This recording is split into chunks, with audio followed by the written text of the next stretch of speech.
বইটির সত্য আনন্দ publishers private limited কর্তৃক সংরক্ষিত। নমস্কার, আমি অনুভব, তোমরা শুনছো থ্রিলার ল্যান্ড। আমরা আবার হাজির হয়ে গেছি নতুন একটা গল্প সঙ্গে নিয়ে। আজ তোমাদের জন্য থাকছে বহু প্রতীক্ষিত কাকাবাবু সিরিজে আমাদের তৃতীয় উপস্থাপনা। প্রবাদ প্রতিম সাহিত্যিক শ্রী সুনীল গঙ্গোপাধ্যায়ের কলমে বিজয়নগরের হিরে। সুনীল গঙ্গোপাধ্যায় জন্ম 7 সেপ্টেম্বর 1934 সালে অধুনা বাংলাদেশের মাদারীপুর জেলায়। তিনি একাধারে একজন লেখক, ঔপন্যাসিক, কবি, প্রাবন্ধিক এবং সম্পাদক। তার উল্লেখযোগ্য কয়েকটি গ্রন্থ হল হঠাৎ নীরার জন্য, প্রথম আলো, সেই সময়, পূর্ব পশ্চিম ইত্যাদি। ভূষিত হয়েছেন আনন্দ পুরস্কার এবং সাহিত্য আকাদেমি পুরস্কারে। তিনি শেষ নিঃশ্বাস ত্যাগ করেন 23 অক্টোবর 2012 সালে। বিজয়নগরের হিরে উপন্যাসটি প্রথম প্রকাশিত হয় 1989 সালে, আর এই উপন্যাসটি আমরা নিয়েছি আনন্দ পাবলিশার্স থেকে প্রকাশিত লেখকের কাকাবাবু সমগ্র 2 এই বইটি থেকে। বইটি সংগ্রহ করবার লিঙ্ক দেওয়া রইল ডেসক্রিপশন বক্সে, চেক আউট করতে ভুলো না। আজকের সুদীর্ঘ উপন্যাসটা আমরা 4টি পর্বে ভাগ করছি। আজ তোমরা শুনতে পারবে উপন্যাসের প্রথম পর্ব। আগামী অর্থাৎ উপন্যাসের দ্বিতীয় পর্ব রিলিজ করবে পরশুদিন অর্থাৎ আগামী রবিবার। দ্বিতীয় পর্বের লিঙ্ক পেয়ে যাবে ডেসক্রিপশন বক্সে, পিন্ড কমেন্টে এবং আই বাটনে। গল্প শুরু করবার আগে বলে রাখি, যারা যারা আমাদের চ্যানেলে প্রথমবার এসে গল্প শুনছো বা এখনও সাবস্ক্রাইব করোনি, প্লিজ চ্যানেলটা সাবস্ক্রাইব করে পাশে থাকা বেল আইকনটা অল করে দিতে ভুলো না, যাতে আমাদের প্রত্যেকটা গল্পের আপডেটস তোমাদের কাছে ঠিকভাবে পৌঁছায়। এছাড়া আমাদের আর্থিকভাবে সাহায্য করতে চাইলে জয়েন বাটনে প্রেস করে হতে পারো আমাদের চ্যানেলের মেম্বার। মেম্বারশিপ শুরু হচ্ছে মাত্র 29 টাকা থেকে। আমাদের সকল মেম্বার্সদের আমাদের মেম্বারশিপ গ্রহণ করবার জন্য জানাই আন্তরিক কৃতজ্ঞতা। এছাড়া কমেন্ট বক্সে থাকা সুপার থ্যাঙ্কস অপশনের মাধ্যমেও আমাদের কিন্তু তোমরা ডোনেট করতে পারো। তাহলে আর দেরি না করে শুরু করা যাক আমাদের আজকের উপস্থাপনা। প্রখ্যাত সাহিত্যিক শ্রী সুনীল গঙ্গোপাধ্যায়ের কলমে কাকাবাবু সিরিজের উপন্যাস বিজয়নগরের হীরের প্রথম পর্ব।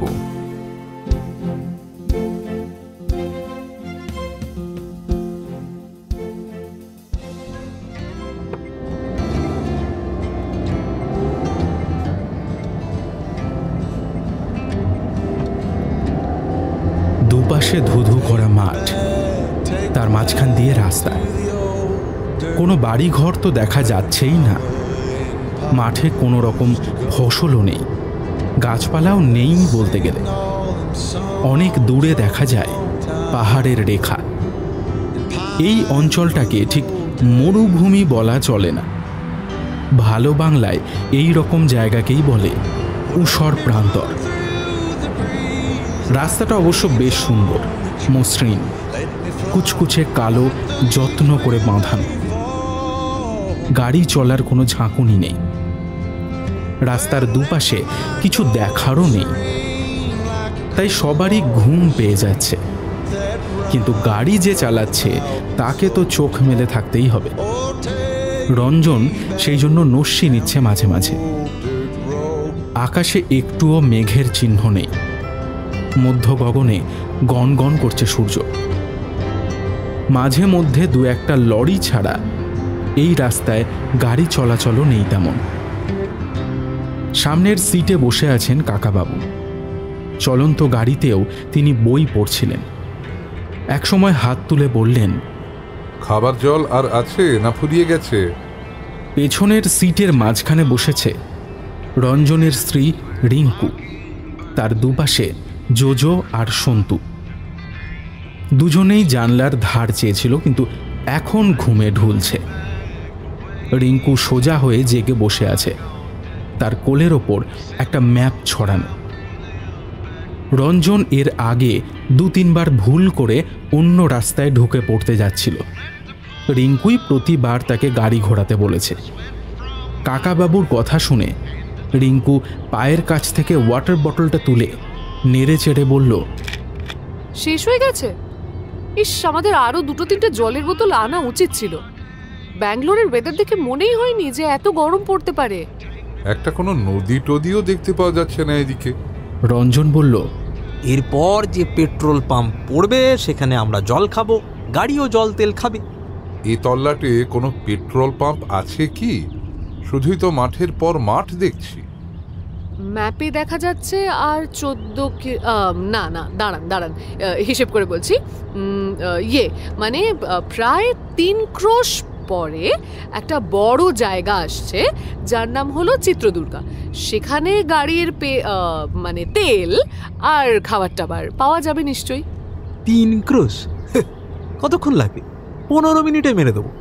মানে তোমরা সবাই এত ঝিমিয়ে পড়ছো কেন বলো তো? Chair up. রঞ্জনদা 2 বার আর কাকাবাবু 1 বার। এই রে, বিচ্ছুটা সব শুনছে। আমি ভেবেছিলাম ঘুমিয়ে পড়েছে বুঝি। সন্তু পকেট থেকে একটা ছোট্ট নোট বই বের করে কি যেন একটা লিখলো, তারপর আবার চোখ বুঝল। আরে এই ছেলে দুটো এত ঘুমোয় কেন? আমরা কত ভালো ভালো জিনিস দেখছি। কি আর দেখবো, সেরকম কিছু দেখারই নেই। ওই তো একটু আগেই রাস্তা দিয়ে 2টো ছোট ছোট বাঘ চলে গেল। এখন হাতি দেখতে পাচ্ছি, 1টা 2টো 3টে। এই কাকাবাবু, আপনি দেখতে পাচ্ছেন না? আরে তাই তো। রঞ্জন কি জাদুবিদ্যা জানে নাকি? সত্যি তো হাতি। কাকাবাবুর কথা শুনে সন্তু ধর্মর করে উঠে বসল। কোনো সন্দেহ নেই, সোজা রাস্তাটার অনেক দূরে গোটা 3 হাতি দেখা যাচ্ছে। সন্তু ধাক্কা দিয়ে জাগালো জোজোকে। জোজো সামনের দিকে চেয়েই বলল,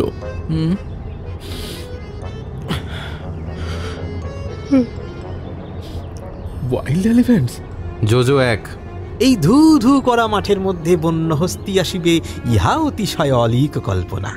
আমার মনে হয় এই হস্তিযুথ বিক্রয়ের জন্য হাটে লইয়া যাওয়া হইতেছে। সন্তু, একটা হাতি কিনবি নাকি? গাড়িটা আরো কাছে আসবার পর দেখা গেল হাতিগুলোর সঙ্গে কিছু লোকজনও আছে। কয়েকজন সানাই বাজাচ্ছে। মাঝখানের হাতিটায় একজন কোট প্যান্ট পরা লোক বসে আছে। তার গলায় অনেকগুলো মালা, মাথায় সাদা জড়ি বসানো পাগড়ি। ওমা, বর যাচ্ছে। সে কি, এরকম প্যান্ট কোট পরা বর? আর বউই বা কোথায়? হ্যাঁ হয়তো এখানে এরা স্যুট পরে পাগড়ি মাথায় দিয়ে বিয়ে করতে যায়। ওই যে এই লোকটা বিয়ে করতে যাচ্ছে। এদের দিনের বেলায় বিয়ে হয়। বাঙালিদের বিয়ের মতন আলো টালো জ্বালার কোনো খরচই নেই। এরা হচ্ছে গোন্দ নামক একটা মানে উপজাতি। এদের মধ্যে নিয়ম আছে হাতির বিয়ে দেওয়া খুব ধুমধাম করে। আজ হাতিগুলোরও বিয়ে হবে, তাই তো ওদের গলায় তো মালা পরানো আছে। দেখছিস সন্তু? বাহ, তোমার তো অনেক জ্ঞান দেখছি। আমার মামার বাড়িতে 2টো হাতি ছিল কিনা, সেখানে মাহুতের মুখে শুনেছি। আমার এক মামা সেই মাহুতকে আসাম থেকে এনেছিল।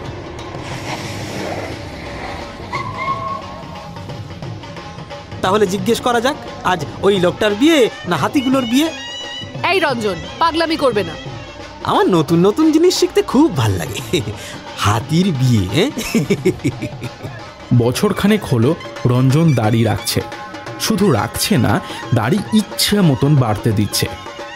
এখন তাকে প্রায় ইতিহাসের নানা সাহেবের মতো দেখায়। তার চেহারাটাও সেরকম বিরাট, কিন্তু তার হাসিতে এখনো একটা দুষ্টু ছেলের ভাব ফুটে ওঠে।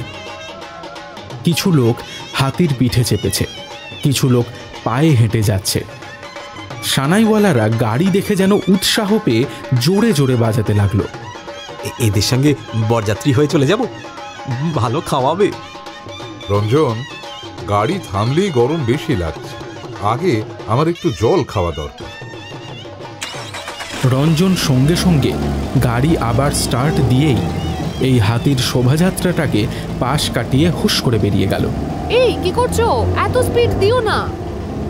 রিঙ্কু দিয়ে 1। কেন? আমি কি বলেছি? ওহো, স্পিড না বাবু, আমি এই খেলা খেলতে পারবো না।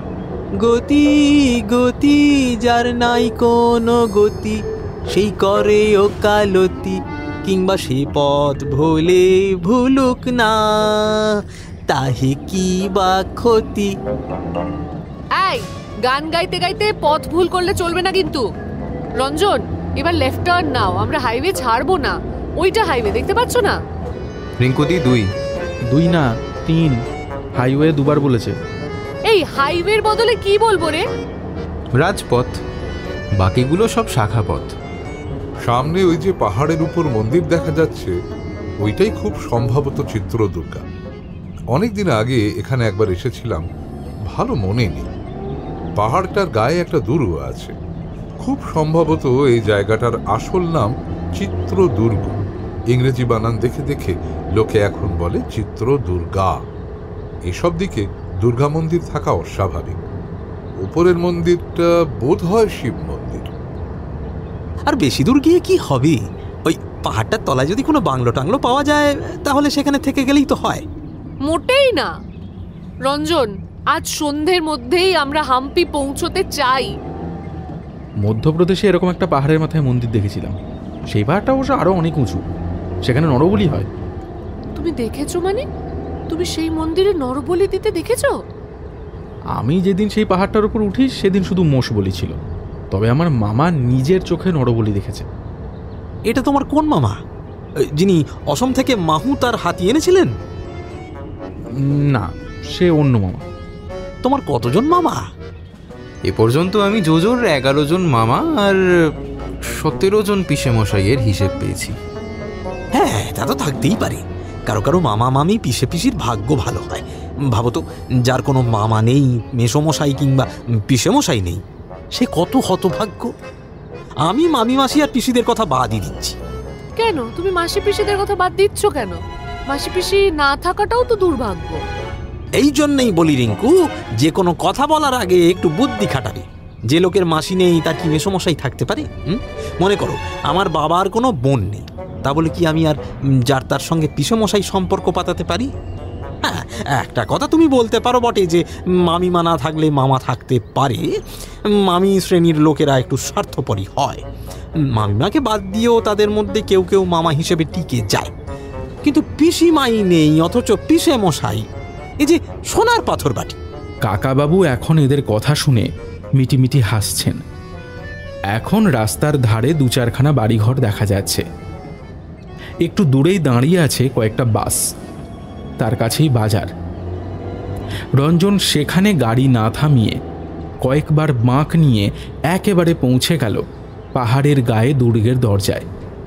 দরজা মানে সিংহ দরজা যাকে বলে। 3 মানুষ সমান উঁচু কাঠের পাল্লা, তার গায়ে লোহার বল্টু বসানো। দুপাশে 2টো পাথরের সিংহ, তার মধ্যে একটা সিংহের অবশ্য মুন্ডু নেই। কাছেই একটা বাড়ির গায়ে লেখা আছে হোটেল।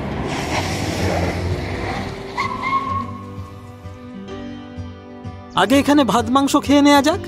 ওহো, মাংস তো এ তল্লাটে আবার পাওয়াই যায় না, এটা তো নিরামিষের দেশ। আমার নিরামিষে আপত্তি নেই, তোমাদের কষ্ট হবে। দেখো যদি ডিম পাওয়া যায়। হোটেল মানে অবশ্য পুরনো একটা চায়ের দোকান, তবে ভেতরটা খুব পরিষ্কার। পেতলের থালা গেলাসে খাবার দেওয়া হয়, সেগুলো ঝকমকে করে মাজা। কয়েকজন লোক খেয়ে বেরোচ্ছে, টেবিল সাফ করা হচ্ছে, তাই ওরা অপেক্ষা করতে লাগলো বাইরে। দোকানের বাইরে কয়েকটা ফুলের গাছ, তার মধ্যে একটা বড় গাছ থেকে লম্বা লম্বা লালচে ফুল ঝুলছে। এগুলো কি ফুল জানিস সন্তু? বলতো। জানি না, তুমি বলো দেখি। বটল ব্রাশ, এগুলোকে বলে বটল ব্রাশ।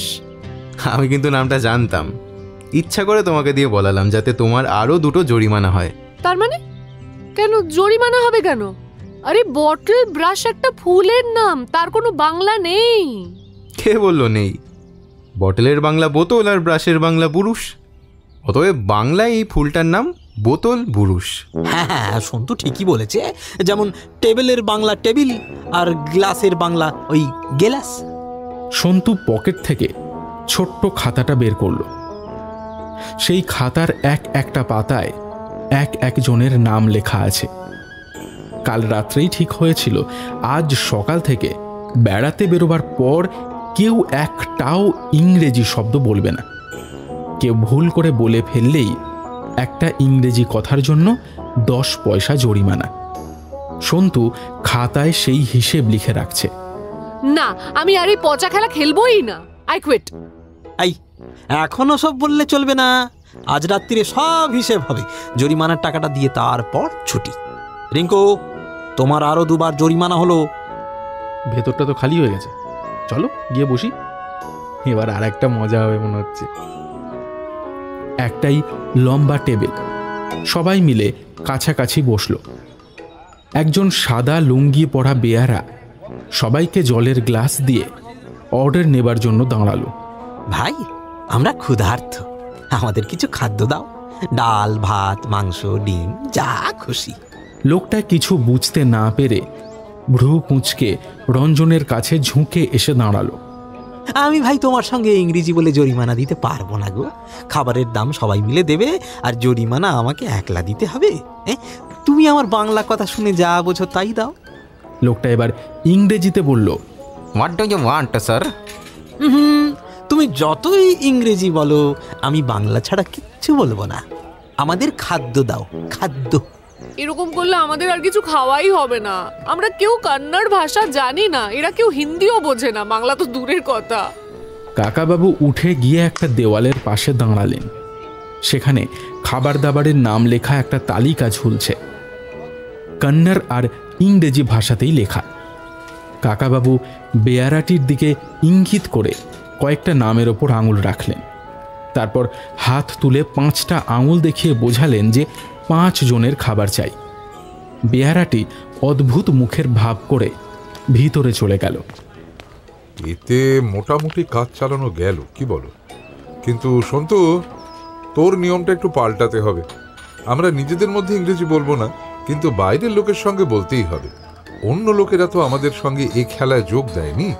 আচ্ছা ঠিক আছে ঠিক আছে, এবার থেকে নিয়ম হলো অন্যদের বেলায় মানে অন্যদের সঙ্গে বলা যাবে আর কি।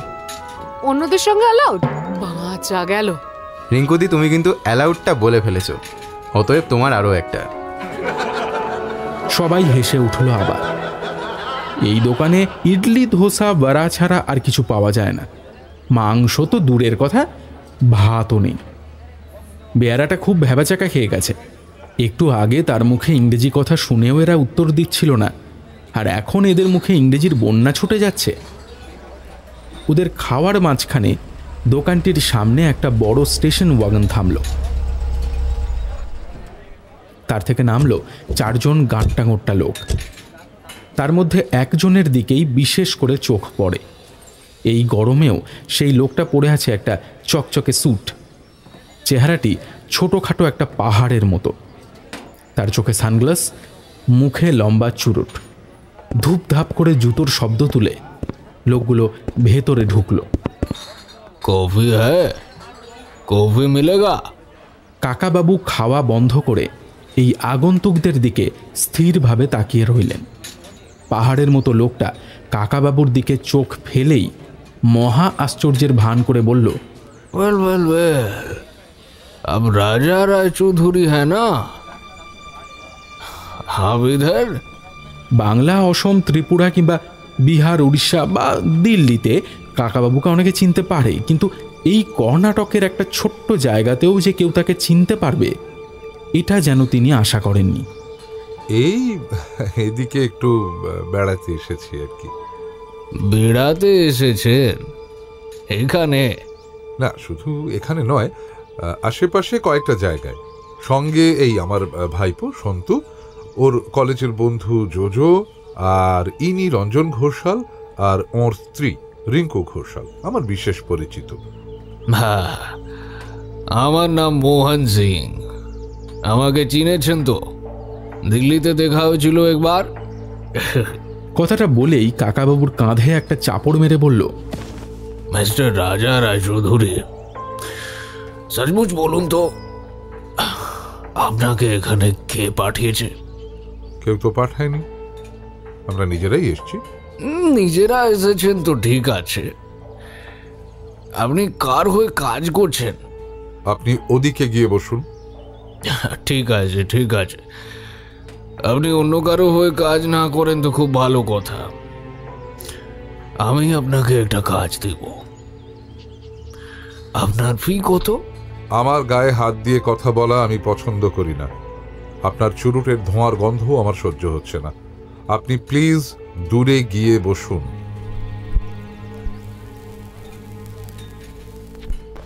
আরে মশাই, আপনাকে আমি এমপ্লয় করছি, কমসে কম 50,000 খরচ করতে রাজি আছি। আপনাকে এত টাকা কেউ দেবে?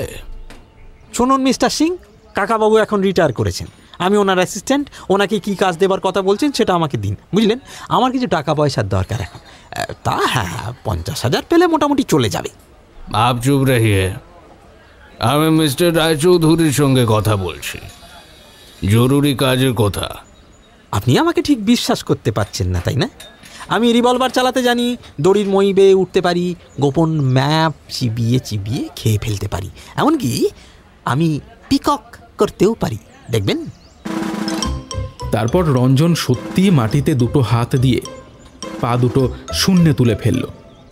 ঝনঝন করে তার পকেট থেকে খসে পড়ল অনেকগুলো খুচরো পয়সা।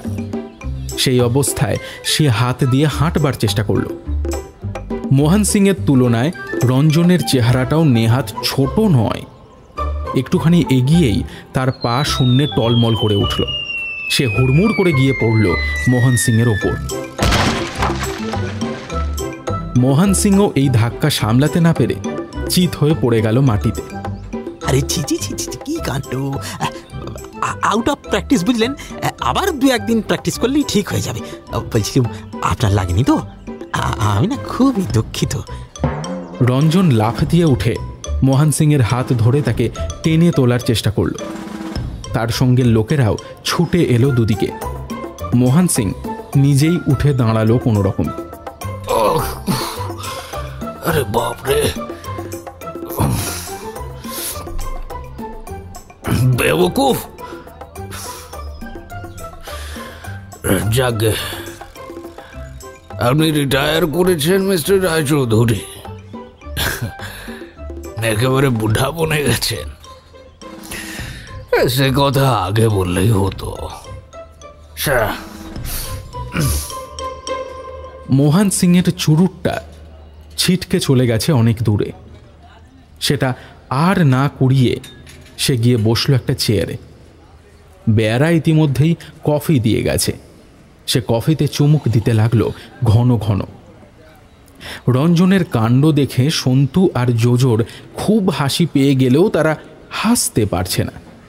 সন্তু হাসি চাপবার জন্য নিজের উড়ুতে চিমটি কেটে আছে। রিঙ্কুর মুখখানাও লালচে হয়ে গেছে, মানে সেও প্রাণপণে হাসি চাপছে। রঞ্জনকে সে আগে কোনো দিন পিক আপ করতে দেখেন। মোহন সিং আর কোনো কথা বলল না। কফি শেষ করে দলবল নিয়ে উঠে দাঁড়ালো। পয়সা মিটিয়ে দিয়ে দরজার কাছে গিয়েও ফিরে দাঁড়ালো হঠাৎ। মিস্টার রায়চৌধুরী, আপনাদের কি হাম্পির দিকে যাওয়ার প্ল্যান আছে? হ্যাঁ। বেলুর যান, হ্যালিবিট যান, শ্রবণ বেলগোলা যান। এই কর্ণাটকে অনেক দেখবার জায়গা আছে, লেকিন হাম্পি যাবেন না এখন। আমি কোথায় যাব না যাব তা নিয়ে আপনি মাথা ঘামাচ্ছেন কেন বলুন তো? আমি কিন্তু আপনাকে চিনতে পারি। আর যেখানে খুশি যান, হাম্পি যাবেন না, তাহলে আপনাকে অনেক অসুবিধায় পড়তে হবে। এর উত্তর না দিয়ে কাকাবাবু হাসি মুখে চেয়ে রইলেন।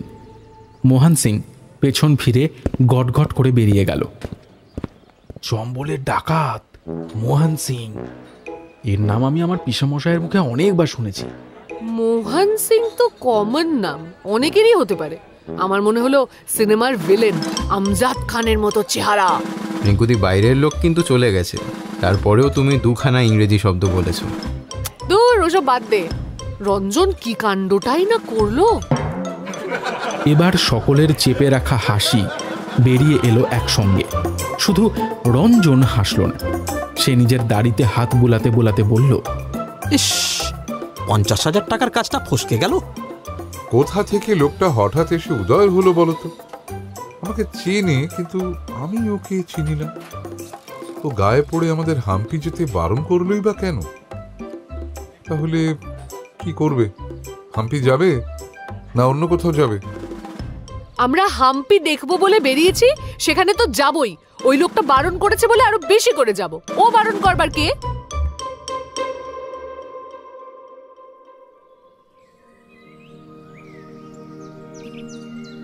বড় দরজাটা দিয়ে ঢোকার পর দেখা গেল দুপাশে বিশাল উঁচু দেওয়াল, তার মাঝখান দিয়ে সিঁড়ি। পাহাড়টা কেটে কেটে দুর্গ বানানো হয়েছে, কিন্তু দূর থেকে শুধু পাহাড় বলেই মনে হয়। পাহাড়ের ওপরটা পর্যন্ত ঘুরে আসতে কতক্ষণ লাগবে? বড় জোর 1 ঘন্টা। চল সন্তু, যাবি? সিঁড়ি আর পাহাড় এই দুটোই আমাকে বড্ড জব্দ করে দেয়। আমি যাব না, তোরা ঘুরে আয় ওপর থেকে। আমারও পাহাড়ে চাপার শখ নেই, আমিও ওপরে যাব না। ততক্ষণ এই গাছের ছায়ায় একটু ঘুমিয়ে নেব। এই তোমরা কিন্তু 1 ঘন্টার মধ্যে ঠিক ফিরে আসবে। ঠিক 3টের সময় আমরা যাত্রা শুরু করব। একটু ওপরে ওঠার পর একটা জায়গায় বড় বড় কয়েকটা গাছের তলায় চমৎকার সবুজ ঘাস পাওয়া গেল। রঞ্জন সেখানে শুয়ে পড়েই চোখ বুঝল। মোহন সিং এর গাড়িটা নিচে দেখা যাচ্ছে, ওরা এখনো যায়নি। ওরা ওপরের মন্দিরে পুজো দিতে গেছে। ওদের একজনের হাতে শাল পাতায় মোড়া ফুল টুল দেখেছিলাম। তাহলে তো সন্তুদের সঙ্গে দেখা হয়ে যাবে। ইস, ওই বিচ্ছিরি লোকটা যদি ওদের সঙ্গে এসে গন্ডগোল করে। সেজন্য চিন্তা নেই, সন্তু ওরকম লোক অনেক দেখেছে। ওই সন্তু বিচ্ছুটা চলে গেছে, তাহলে এখন একটু প্রাণ খুলে ইংরেজি বলা যাক। হ্যাঁ, কি ইংরেজি বলবো কিছুই তো মনে পড়ছে না। সত্যি গো, আমাদের এমন অভ্যেস হয়ে গেছে যে ইংরেজি শব্দ বাদ দিয়ে কথাই বলতে পারি না, কোনো সময় খেয়ালই থাকে না। এখন তো তুমি দিব্যি বাংলা বলছো রিঙ্কু। হ্যাঁ, একটু আগে স্টার্ট বলতে গিয়ে ওই স্টার স্টার স্টার বলে এমন তোতলাতে শুরু করলে, হ্যাঁ, তোমার অনেক ফাইন হয়ে গেছে এর মধ্যে, বুঝলে? তোমারও কম হয়নি। সন্তু কিন্তু এ পর্যন্ত একটাও ইংরেজি বলেনি। ফাইন দেওয়ার ভয় সন্তু তো কথাই বলছে না প্রায়। আজ রাত্রিরে যেখানে থাকবো সেখানে বসে হিসেব টিসেব কষে প্রত্যেকের ফাইন চুকিয়ে দিয়ে এই খেলাটা শেষ করে দিতে হবে, বুঝলে? আচ্ছা, আমরা আজ রাত্রিরে কোথায় থাকবো? সেই তুঙ্গভদ্রা ড্যামের গেস্ট হাউসে গিয়েই দেখা যাক। সেখানে জায়গা না পাওয়া গেলে কোনো হোটেল টোটেল খুঁজতে হবে। এই রে, হোটেল কথাটা আবার সন্তুর কাছে উচ্চারণ করা যাবে তো? হোটেলের বাংলা কি ওই সরাইখানা? হোটেল আর ট্যাক্সি এই কথা দুটো এখন সারা পৃথিবীতে চলে, এর আর বাংলা করার দরকার নেই। এই জায়গাটা কি শান্ত আর নির্জন লাগছে। ভাবা যায় একসময় এখানে কত সৈন্য সামন্ত যাতায়াত করত, এখানে কত যুদ্ধ হয়েছে, এখন কিছু বোঝাই যায় না। রিঙ্কু, তুমি যেখানে বসে আছো ওইখানেই যুবরাজ বিক্রম মাণিক্য খুন হয়েছিল। হ্যাঁ, 4 জন বিদ্রোহী তার দেহটাকে টুকরো টুকরো করে কেটে ফেলে, আর তার মুন্ডুটা এখানে পড়েছিল অনেক দিন। কাকাবাবু, রঞ্জন কিন্তু যখন তখন এইরকম ইতিহাস বানায়, ওর কথা একদম বিশ্বাস করবেন না। এই, আমি ক্লাস 9 9ম শ্রেণীতে ইতিহাস পরীক্ষায় ফার্স্ট ওই প্রথম হয়েছিলাম, জানো না তুমি? এইসব দুর্গে ওরকম খুনোখুনি হওয়া অসম্ভব কিছু তো নয়। আমরা যেখানে যাচ্ছি। কাকাবাবুর কথা শেষ হবার আগেই পাহাড়ের ওপর দিয়ে প্রচণ্ড জোরে দুবার দুম দুম আওয়াজ হলো, ঠিক যেন বোমা ফাটার আওয়াজ। অনেকগুলো কাক একসঙ্গে ডেকে উঠে ছড়িয়ে গেল আকাশে। কি হলো? সন্তু আর জোজো তো ওদিকেই গেছে। রঞ্জন, চলো চলো আমরা গিয়ে দেখি। দাঁড়াও দাঁড়াও, আওয়াজটা বেশি দূরে হয়নি। সন্তু আর জোজোর এর মধ্যে আরো উঠে যাবার কথা। খুব সম্ভবত ডিনামাইট দিয়ে পাথর ফাটাচ্ছে, নতুন রাস্তা টাস্তা বানাবে হয়তো। আমি দেখে আসছি। আপনি ভাবছেন তো যে আমার বউ একা একা গেল, আপনারও ওর সঙ্গে যাওয়া উচিত ছিল? রিঙ্কুকে আপনি ভালো করে চেনেনই না, ও একাই 300। পাহাড়ের সিঁড়িটা এঁকে বেঁকে উঠেছে, একটু দূরেই একটা বাঁক নিয়েছে বলে ওপরের দিকটা দেখা যায় না। রিঙ্কুও তরতর করে ছুটতে ছুটতে সেদিকে মিলিয়ে গেল। মোহন সিং এর গাড়িটা বেরিয়ে যাচ্ছে, ওরা এর মধ্যেই নেমে এসেছে। গাড়িতে একটা বাইনোকুলার আছে, সেটা নিয়ে আসা উচিত ছিল। মোহন সিংরা কোন দিকে নামলো দেখতে পেলাম না তো। নিশ্চয়ই আরেকটা রাস্তা আছে অন্য দিক দিয়ে। একটু পরেই দেখা গেল রিঙ্কু আর জোজো একসঙ্গে নেমে আসছে। সন্তুর হাতে একটা পাতাওয়ালা গাছের ডাল, তার ডগায় কয়েকটা হলুদ রঙের ফুল। ওরা গল্প করতে করতে নামছে আস্তে আস্তে। কাকাবাবু, শিগগির নেমে চলুন। ওদের জন্য অপেক্ষা করবে না? ওদের দেখেই তো বুঝতে পারা যাচ্ছে যে ওরা কোনো বিপদে পড়েনি। এবার ওরা একটু আমাদের খোঁজাখুঁজি করুক। কাকাবাবু ক্রাচ বগলে নিয়ে যতটা সম্ভব তাড়াতাড়ি নামতে লাগলেন। রঞ্জন দৌড়ে গিয়ে গাড়ির দরজা খুলল। তারপর কাকাবাবু এসে পৌঁছাতেই তাঁকে তুলে নিয়ে স্টার্ট দিল। বাজারের কাছে পেট্রোল পাম্প, সেখানে মোহন সিংয়ের গাড়িটাও থেমে রয়েছে। সামনের সিটে জানলার ধারে বসে আছে মোহন সিং। রঞ্জনকে দেখে সে ঘুরিয়ে নিল মুখখানা। রঞ্জনই গাড়ি থেকে নেমে এগিয়ে গিয়ে জিজ্ঞেস করল, क्या सिंह जी आप लोगों की हम्पी जाता है? মোহন সিং রঞ্জনের দিকে কটমট করে তাকিয়ে রইল, কোনো কথা বলল না। আরে আব রাগ করতে হয় কাহে? আমি তো ইচ্ছে করে আপনাকে ফেলে দিইনি, ব্যালেন্স সামলাতে পারিনি তাই ইয়ে বুঝলুম। আপনি কি কাজ দেওয়ার কথা বলছিলেন, আমাকে দিন না।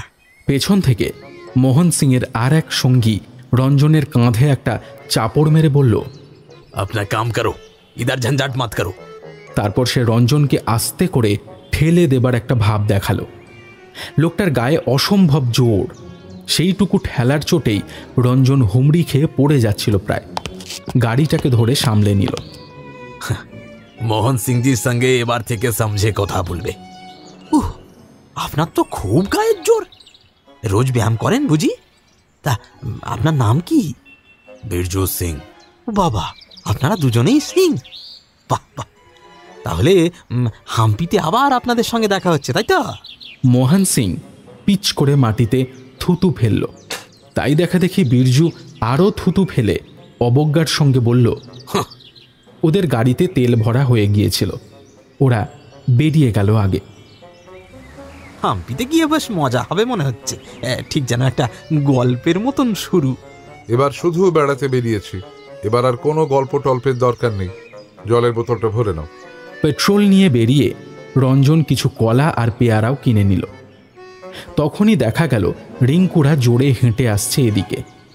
গাড়িটা নজরে পড়তেই ওরা থেমে গিয়ে কি যেন বলা বলি করতে লাগলো। আমাদের দেখতে না পেয়ে ওরা অনেক দৌড়দৌড়ি করেছে, কিন্তু সে কথা স্বীকার করলে চলবে না, বুঝলেন তো? আসলে কিন্তু বেশ ঘাবড়ে গিয়েছিল। রিঙ্কুর বুদ্ধির উপর আমার ভরসা আছে, সে তো এত সহজে ঘাবড়ানোর মেয়ে নয়। এই আমরা কিন্তু 1 ঘন্টার বেশি সময় নিইনি, এবার চলো। তোমরা আমাদের খুঁজতে কোথায় কোথায় গিয়েছিলে? যা বাবা, খুঁজবো কেন? তোমরা তো গাড়ির তেল নেবে, তো জানা কথাই। আমরাও ভালো মিষ্টি কিনে আনলাম এই ফাঁকে, নিজেরা কয়েকটা খেয়েও এসেছি। পাহাড়ের উপর আওয়াজটা হয়েছিল কিসের? বলো তো কিসের, আন্দাজ করো। আমি তো কাকাবাবুকে আগেই বলে রেখেছি, ডিনা ইয়ে এই সন্তু, আমি কিন্তু ডিনামাইটের বাংলা বলতে পারবো না। ডিনামাইট দিয়ে ওই পাথর ফাটাচ্ছিল। মোটেই না। তবে কি কেউ সত্যিকারের বোমা ছুঁড়ছিল? সন্তু, বোমা কথাটা কিন্তু বাংলা, আমি তো বোম্ব বলিনি। না, এবারও হলো না। ওখানে একটা চলচ্চিত্রের চিত্রগ্রহণ হচ্ছিল। কি হচ্ছিল? চলচ্চিত্রের চিত্রগ্রহণ? তার মানে সিনেমার শুটিং? আমরা ঠিক জানতাম রঞ্জন ইংরেজি করে বলবেই। আসল ব্যাপারটা কি হয়েছে তাই বলো না। কিছুই না, ওখানে একটা চলচ্চিত্র তোলা হচ্ছে। দুদলের ডাকাতের মারামারির দৃশ্যে বন্দুকের গুলির শব্দ, প্রচুর লোকের ভিড় দেখলাম। ওখানে মোহন সিংকেও তো দেখলাম, সে ডাকাতের সর্দার হয়েছে। আমি যাকে চম্বলের ডাকাত বলেছিলাম সেটা খুব ভুল ছিল না।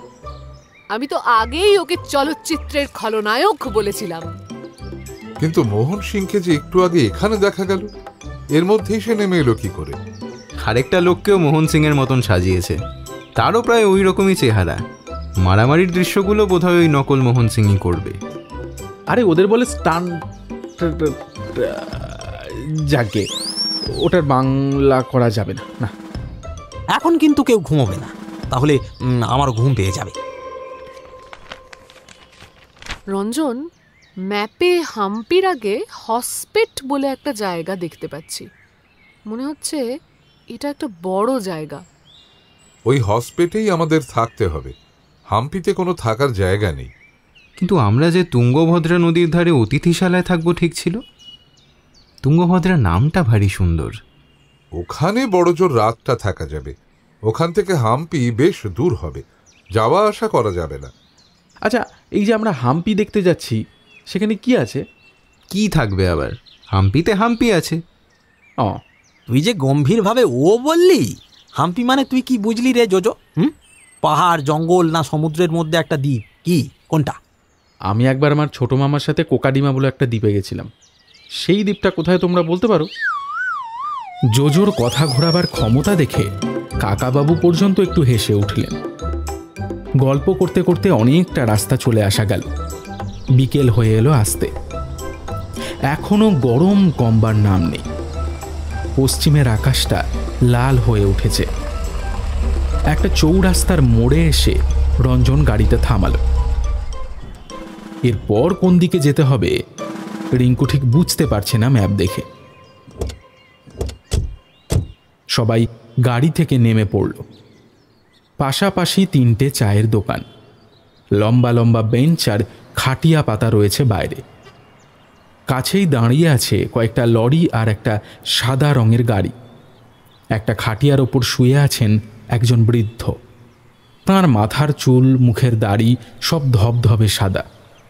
বৃদ্ধটি বেশ অসুস্থ মনে হয়। তার মাথার কাছে বসে একটি খুব সুন্দরী মেয়ে হাওয়া করছে পাখা দিয়ে।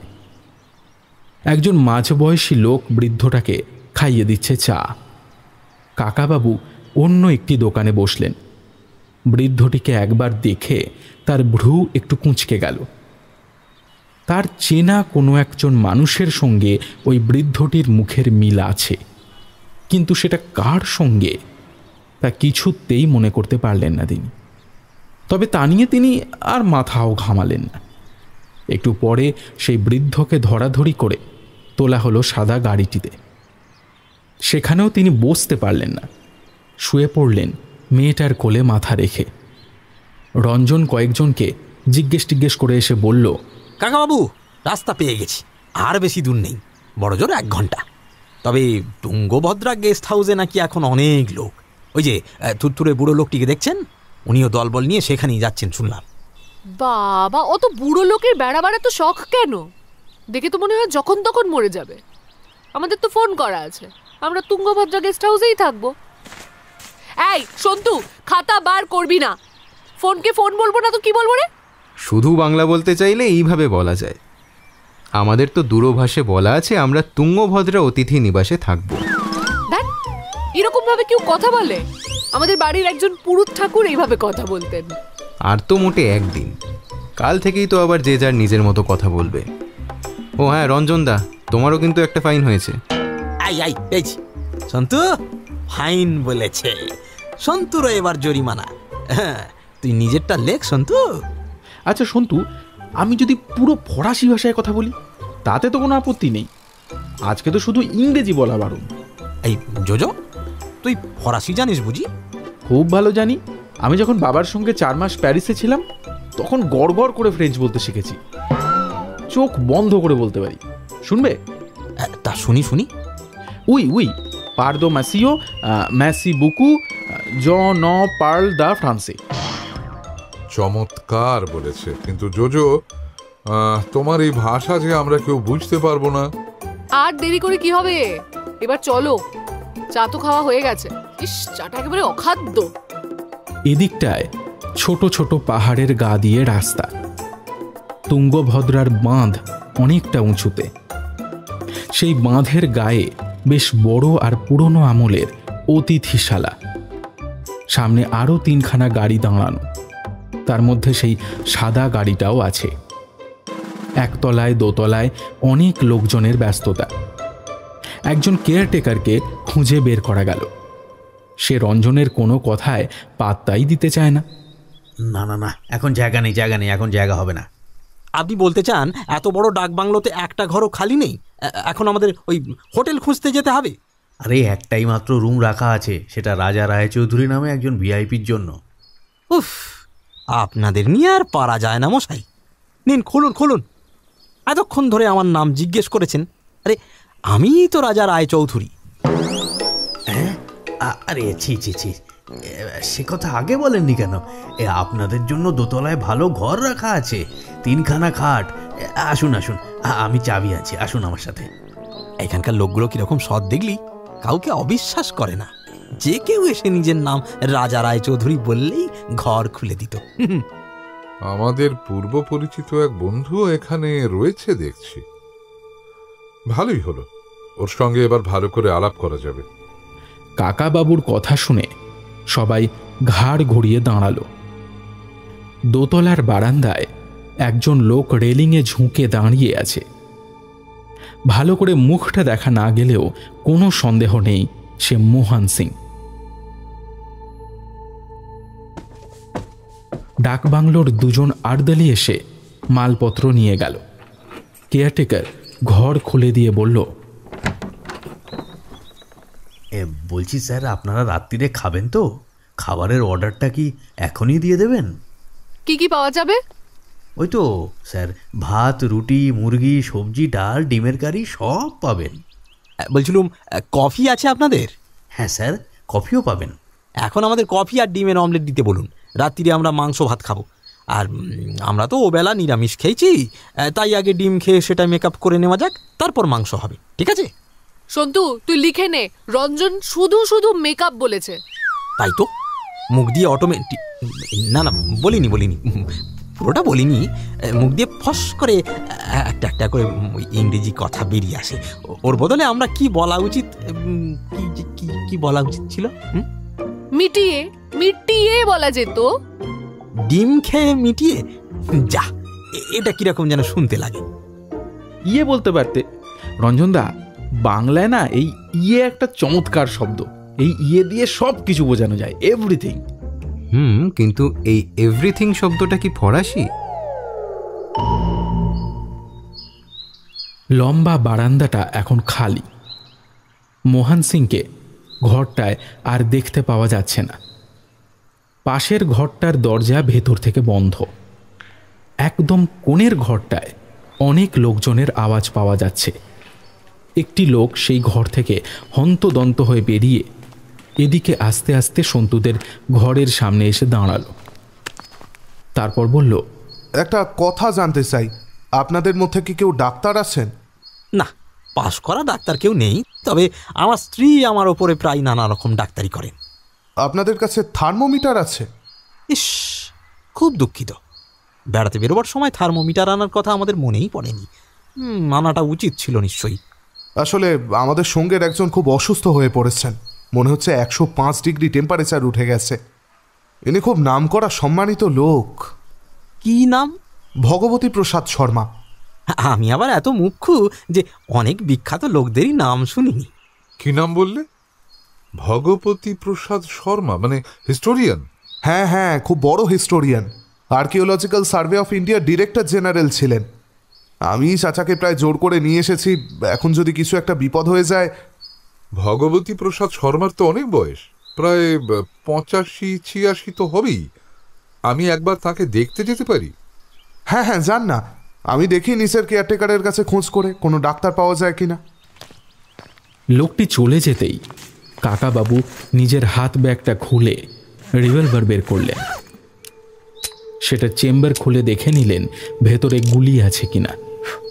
তারপর সেটার ডগায় কয়েকবার ফুঁ দিয়ে পকেটে ভরলেন। রঞ্জন আর জোজো অবাক হয়ে তাকিয়ে আছে। ও ঘরে খুব সম্ভবত মোহন সিং আছে। লোকটা রেগে আছে আমাদের উপর। তোমরা একটু সাবধানে থেকো। ক্রাচ খটখট করে কাকাবাবু বারান্দা পেরিয়ে এলেন কোণের ঘরটার কাছে। দরজা ভেজানো। তিনি আস্তে করে ঠেলে দরজাটা খুললেন। অতি বৃদ্ধ ভগবতী প্রসাদ একটা খাটে শুয়ে বিড়বিড় করে কি যেন বলছেন। তাঁর মাথায় জলপট্টি। 3-4 জন লোক ঝুঁকে দাঁড়িয়ে আছে খাটের দুপাশে। তাদের মধ্যে একজন মোহন সিং। তার হাতে একটা টেপ রেকর্ডার। সে সেটা ধরে আছে অসুস্থ বুড়ো লোকটার একেবারে মুখের কাছে। কাকাবাবুকে ঢুকতে দেখেই মোহন সিং কুটিলভাবে ভ্রু কুঁচকে তাকালো। কাকাবাবু সেদিকে গ্রাহ্য না করে এগিয়ে গেলেন। अब डॉक्टर है, आपको इधर क्या चाहिए? কাকাবাবু সে কথার উত্তর না দিয়ে ক্রাচ দুটো খাটের পাশে দাঁড় করিয়ে বৃদ্ধ ভদ্রলোকটির একটা হাত ধরলেন। আপনারা এর কথা রেকর্ড করছেন, অথচ ইনি কি বলছেন তা বুঝতে পারছেন না?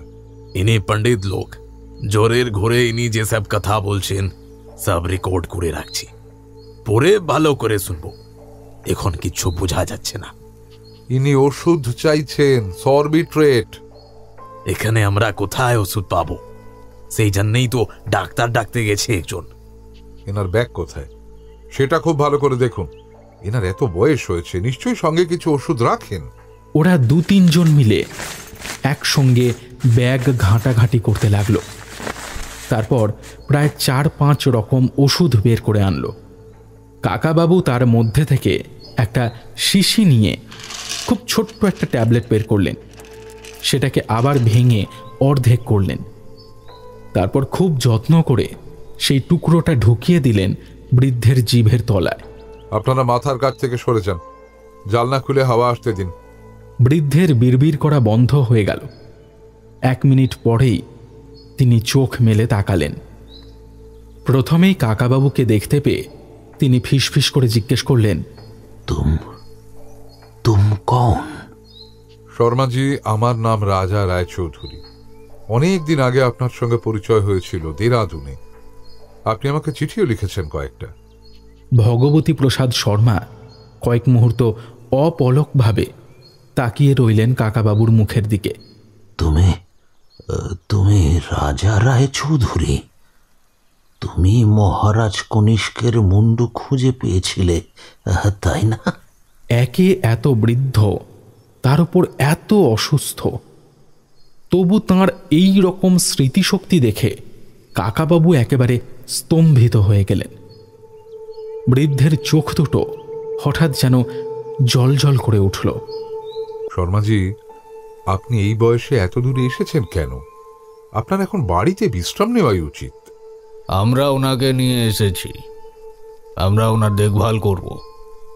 এখনই ডাক্তার এসে যাবে, আপনি ওনাকে বেশি কথা বলাবেন না। তোমরা সবাই ঘরের বাইরে যাও। রাজা রায়চৌধুরী, শুধু তুমি থাকো। চাচাজি, আমরা আপনার সেবা করব, এখন আপনি বেশি কথা বলবেন না। তোমরা সবাই বাইরে যাও, রাজার সঙ্গে আমার একটা কথা আছে। খুব অনিচ্ছের সঙ্গেই মোহন সিং আর তার দলবল বাইরে চলে গেল। বৃদ্ধ কাকাবাবুকে ইঙ্গিত করলেন দরজাটা বন্ধ করে দেওয়ার জন্য। মোহন সিং টেপ রেকর্ডারটা চালু করে বিছানার ওপর রেখে গেছে। বৃদ্ধ নিজেই এবার উঠে বসে সেটা বন্ধ করে দিলেন। একটা বিশেষ কাজে এসেছি এখানে রাজা। এই শরীর নিয়ে আমার এখানে আসা উচিত ছিল না, কিন্তু এটাই হবে আমার শেষ আবিষ্কার। যদি আমি হঠাৎ মরে যাই, তবে তোমাকে সেই দায়িত্ব নিতে হবে। তুমি ঠিক পারবে। আপনি উঠছেন কেন? শুয়ে থাকুন। আর কোনো ওষুধ খাবেন?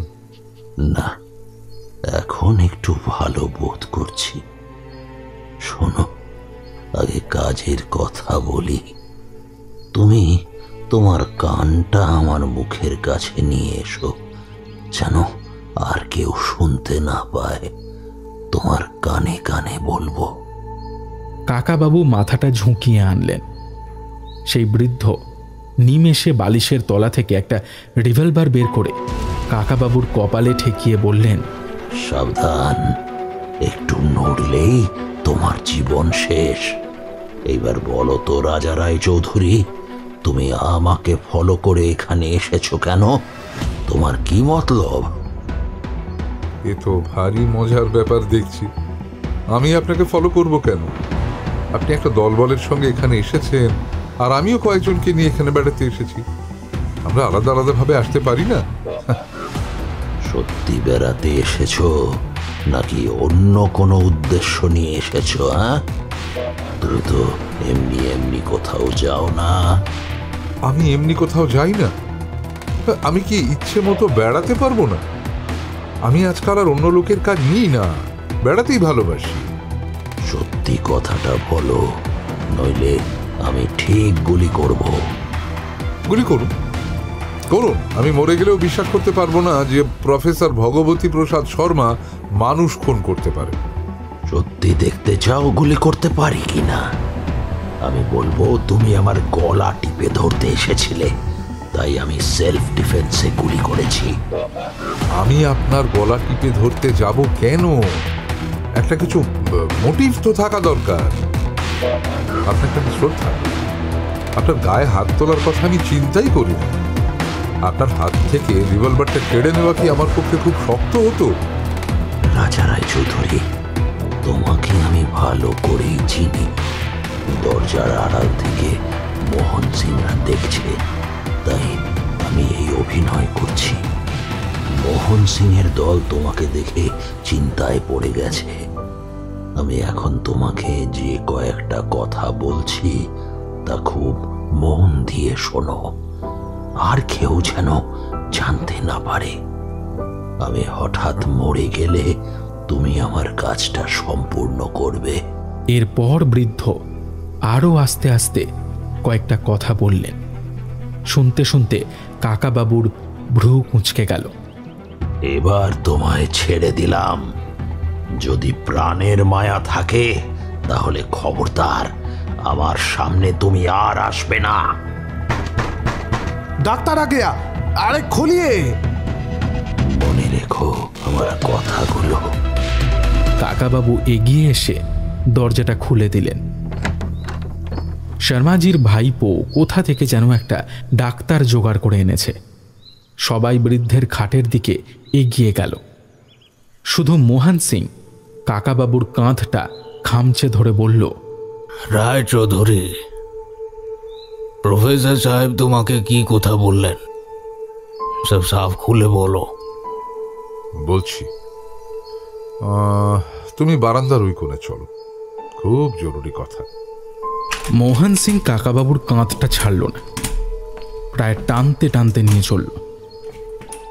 একটা ক্রাচ পিছলে গিয়ে কাকাবাবু প্রায় হুমড়ি খেয়ে পড়ে যাচ্ছিলেন একবার, তবু রিভলভারটা বের করলেন না। তার ক্রাচ দুটো পড়ে গেল মাটিতে। বারান্দার এই কোণটা বেশ অন্ধকার মতো। দিনের বেলা এখান থেকে তুঙ্গভদ্রা নদীর বাঁধ দেখতে পাওয়া যায়, কিন্তু এখন সবকিছুই ঝাপসা।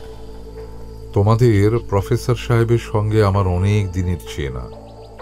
তিনি আমার কানে কানে বললেন, তুমি ওই মোহন সিংকে একটু ভদ্রতা শিখিয়ে দিও তো, ও সব সময় নিজেকে সিনেমার ভিলেন বলে মনে করে।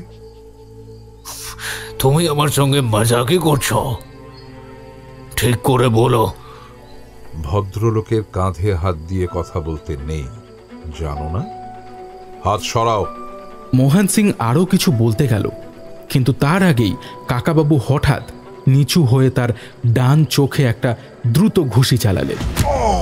মোহন সিং একটা আর্তচিৎকার করে কাকাবাবুর কাঁধ ছেড়ে দু হাতে চোখ চাপা দিল। কাকাবাবু এবার মোহন সিংয়ের কাঁধটা ধরে এক ঝটকায় তার শরীরটা উল্টে দিলেন। মোহন সিং বারান্দার রেলিংয়ের ওপারে শূন্যে ঝুলতে লাগলো। এতই ভয় পেয়েছে সে যে মুখ দিয়ে শুধু আ আ করে শব্দ করছে, আর কোনো কথা বলতে পারছে না। তার অত বড় শরীরটা কাকাবাবু যে অবলীলাক্রমে তুলে ফেলতে পারবেন তা এখনো সে বিশ্বাস করতে পারছে না। কাকাবাবু বললেন, এবার আমি তোমাকে নিচে ফেলে দিতে পারি, কিন্তু ভদ্রলোকেরা মানুষকে চট করে এত কঠিন শাস্তি দেয় না। আর কখনো নিজের বন্ধু বান্ধব ছাড়া আর কারো কাঁধে হাত দিয়ে কথা বলবে না। না না না, নেই নেই নেই নেই। আর 2 নম্বর হলো, India is a free country, যার যেখানে খুশি যেতে পারে। আমি হাম্পিতে যাব কি যাব না তা নিয়ে তুমি মাথা ঘামাচ্ছ কেন? মোহন সিং 2 হাত দিয়ে রেলিংটা ধরার চেষ্টা করছে। কাকাবাবুর মুঠি একটু আলগা হলেই সে পড়ে যাবে।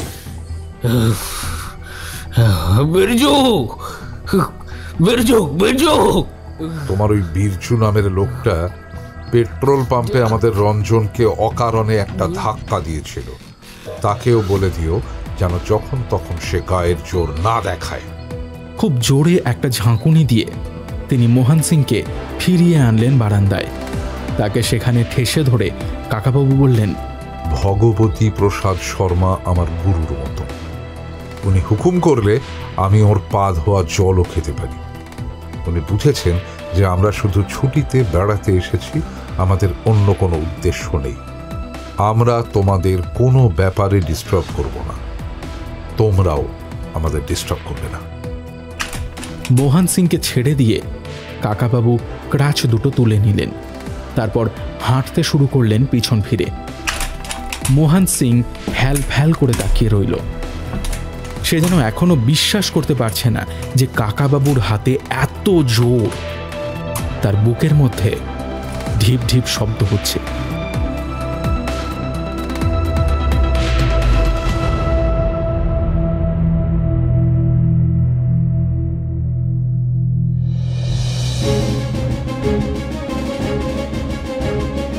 শুনছিলে কাকাবাবু সিরিজের উপন্যাস বিজয়নগরের হীরের প্রথম পর্ব। এই উপন্যাসের দ্বিতীয় পর্ব কিন্তু রিলিজ করছে আগামী পরশুদিন অর্থাৎ রবিবার। দ্বিতীয় পর্বের লিঙ্ক কিন্তু পেয়ে যাবে ডেসক্রিপশন বক্সে, পিন্ড কমেন্টসে এবং আই বাটনে। রচনা সুনীল গঙ্গোপাধ্যায়। গল্প পাঠে ও জোজোর চরিত্রে ছিল রণদীপ। কাকাবাবুর চরিত্রে ছিলেন রাজা ভট্টাচার্য। রিঙ্কুর চরিত্রে ছিলেন আর.জে. দেবী সাহা। রঞ্জন ও বিরজু সিংয়ের ভূমিকায় ছিল কৌশিক।